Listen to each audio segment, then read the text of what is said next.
तो ये हैं लंटर के सरिये, ये कॉलम। आज तोड़ रहे हैं दीवार। सुबह जो है नज़र ब्लॉकों की दीवार देनी है, तो बाकी जो है ना सारे कॉलम भर दिए और सरिया लगा दिया। तो यहाँ पे चेक करें तो ये मज़दूर लगा हुआ है, कॉलम भराई कर रहा है। तो ये है हमारा काम। तो यहाँ पर आ रही है ब्लॉकों की दीवार।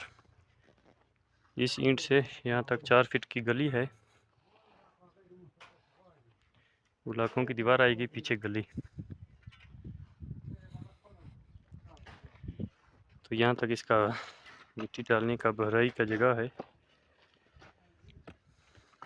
वाह माशाल्लाह, ये देखिए मैंने ऐसे बनाया अपने नाम का। पहले ये छोटा सा बनाया, फिर याद आ गया कि ऐसे भी हम लोग स्कूल में बनाते थे। ये दीवार वहाँ तक लंटर की डाल दी। लेंटर लेंटर। तो अभी जना माल और बना रहे हैं, फिर जना लंटर जहाँ तक हो जाएगा तो ये दीवारें भी तोड़े हैं, ब्लॉकों की दीवारें लगानी है। इसको सपोर्ट दिया हुआ कि गिर नहीं जाए।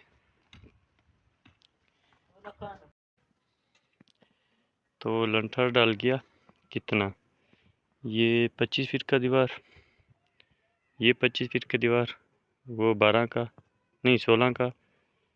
फिर वो ऐसे दीवारें डाल दी, ये भी डाल दी। तकरीबन एक बैक साइड बची हुई है, एक ये दीवार और साइड वाली। तो माल भी जमा किया हुआ है सुबह के लिए।